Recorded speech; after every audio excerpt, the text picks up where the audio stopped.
हमें अगली सुबह वैष्णो देवी के दर्शन के लिए ट्रेन पकड़नी थी। एक बड़ा सा बैग टेबल पर रखा हुआ था। माँ बैग में कपड़े रख रही थी।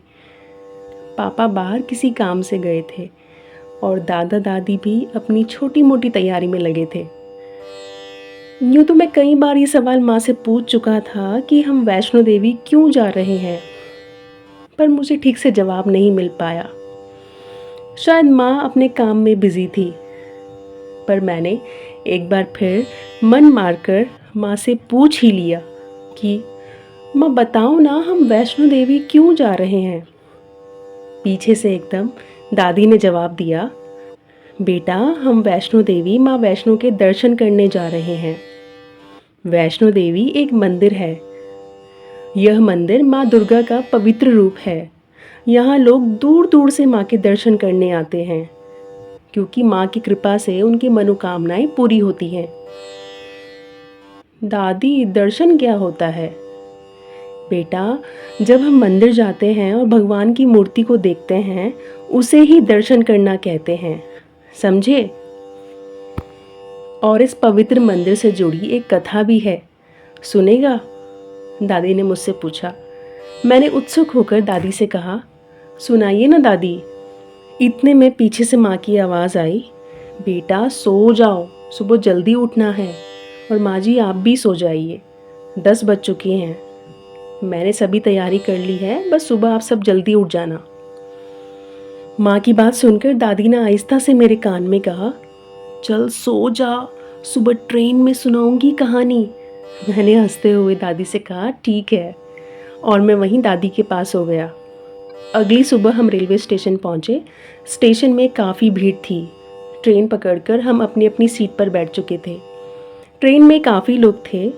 मम्मी पापा छोटे मोटे सामान को एडजस्ट करने लगे। मैं दादा की गोद में बैठा था। तभी मैंने सबके सामने दादी से बड़े ही प्यार से बोला, दादी सुनाओ ना वो कथा जो आप मुझे कल सुनाने वाले थे। मेरी बात सुनकर दादी हंसकर कहने लगी, ठीक है तो सुन। दोस्तों, मुझे आज भी उस कथा का एक एक शब्द याद है जो मेरी दादी ने मुझे उस वक्त ट्रेन में सुनाई थी। और मुझे ही क्या, ट्रेन में बैठे हुए उन सभी लोगों को कथा याद होगी जो बड़े ही ध्यान से दादी को सुन रहे थे। दादी कहानी सुनाने लगी। कथा के अनुसार कटरा से कुछ दूर पर हंसाली गांव में माँ वैष्णवी के परम भक्त श्रीधर रहते थे, जिनके बच्चे नहीं थे। यूँ तो ट्रेन में काफ़ी शोरगुल था, पर जैसे ही दादी ने वैष्णवी का नाम लिया तो ट्रेन में बैठे सभी लोग शांत हो गए और जय माता दी कहकर दादी की कथा को ध्यान से सुनने लगे। तो आगे की कथा में हुआ यूं कि एक दिन श्रीधर ने नवरात्रि पूजन के लिए कुंवारी कन्याओं को बुलवाया। माँ वैष्णो कन्या वेश में उन्हीं के बीच आ बैठी। पूजन के बाद सभी कन्याएं चली गई, लेकिन माँ वैष्णो श्रीधर से बोली कि सबको अपने घर भंडारे का निमंत्रण दे आओ। दिव्य कन्या की आज्ञा से श्रीधर ने गांव में भंडारा किया। उसने गोरखनाथ और उनके शिष्य भैरवनाथ के साथ अन्य शिष्यों को भी भंडारे का आमंत्रण दिया। भंडारे में माता ने दिव्य कन्या का रूप लिया और लोगों को पकवान परोसने लगी। भैरवनाथ एक प्रसिद्ध तांत्रिक था। कहानियों में कई स्थानों पर इसे एक अघोरी साधु के रूप में भी वर्णित किया गया है। जब माता भैरवनाथ के पास गई तो भैरव ने खीर पूरी से इनकार कर दिया और उसने उसके स्थान पर मांस मदिरा मांगा। माता ने समझाया कि यह ब्राह्मणों का भोज है और यहाँ वो सब नहीं परोसा जाएगा, पर भैरवनाथ नहीं माना। भैरवनाथ ने कन्या रूपी माँ का हाथ पकड़ लिया, लेकिन माता ने अपना हाथ छुड़ाया और वह त्रिकुट पर्वत की ओर चल पड़ी। भैरव उनका पीछा करने लगा, पर वो जान न सका कि आखिर माता गई कहाँ। इस बीच माता एक गुफा में प्रवेश कर गई और उन्होंने वहाँ 9 माह तक तपस्या की। माँ की रक्षा के लिए हनुमान भी माता के साथ ही थे। हनुमान जी बाहर पहरा देने लगे। भैरव अपनी तंत्र साधना और योग बल के कारण जान गया कि माता एक गुफा में छिपी है। वो गुफा में प्रवेश करने लगा। यह देख हनुमान जी उससे युद्ध करने लगे, लेकिन वह लड़ाई बहुत लंबी चली और हनुमान जी थक हार कर निढाल हो गए। तब गुफा से बाहर निकलकर उस कन्या ने देवी का रूप धारण किया। तब माता वैष्णवी ने महाकाली का रूप लेकर भैरवनाथ का संहार किया। भैरवनाथ का सिर कटकर भवन से लगभग 3 किलोमीटर दूर त्रिकुट पर्वत की भैरव घाटी में गिरा। उस स्थान को भैरवनाथ के मंदिर के नाम से जाना जाता है। जिस स्थान पर माता ने भैरव का अंत किया, वह स्थान माता के भवन के नाम से जाना गया।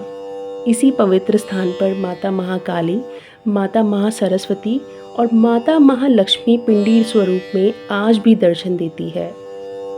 वध होने के बाद भैरवनाथ को अपनी गलती का एहसास हुआ और उसने माता से क्षमा मांगी, तो माता ने उसे अपने से भी ऊंचा स्थान दिया। वह जानती थी कि भैरवनाथ ये सब मोक्ष पाने के लिए कर रहा है। माँ ने उसे वरदान दिया कि उनके साथ साथ उसकी भी पूजा होगी और उसे जन्म मृत्यु के चक्र से मुक्ति भी मिलेगी। माँ ने यह भी कहा कि मेरे दर्शन तब तक पूरे नहीं होंगे जब तक कोई मेरे बाद तुम्हारे दर्शन नहीं करेगा।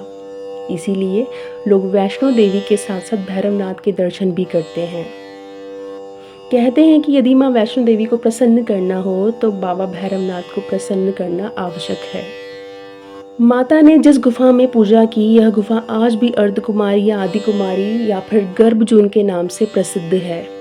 अर्धकुमारी के पहले माता की चरण पादुका भी है। उस गुफा को अर्धकुमारी इसीलिए कहते हैं क्योंकि पौराणिक मान्यता के अनुसार माता वैष्णो देवी ने भैरवनाथ से छिपकर इसी गुफा में 6 महीने तक तपस्या की थी, जैसे एक बच्चा माँ के गर्भ में रहता है।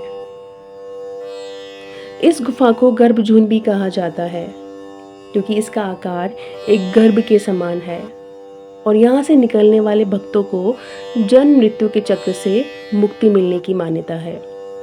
कहते हैं माता की रक्षा करते हुए जब हनुमान जी को प्यास लगने लगी तो माता ने उनके आग्रह पर धनुष से पहाड़ पर बाण चलाकर एक जलधारा निकाली और उस जलधारा में अपने केश भी धोए थे। आज यह पवित्र जलधारा बाण गंगा के नाम से जानी जाती है। आज भी लाखों लोग त्रिकुट पर्वत पर स्थित माता वैष्णो देवी के दर्शन करने आते हैं। मंदिर तक पहुंचने के लिए पैदल यात्रा करनी पड़ती है। रास्ता कठिन और लंबा है, लेकिन यही यात्रा भक्तों को धैर्य, साहस और भक्ति का अनुभव देती है।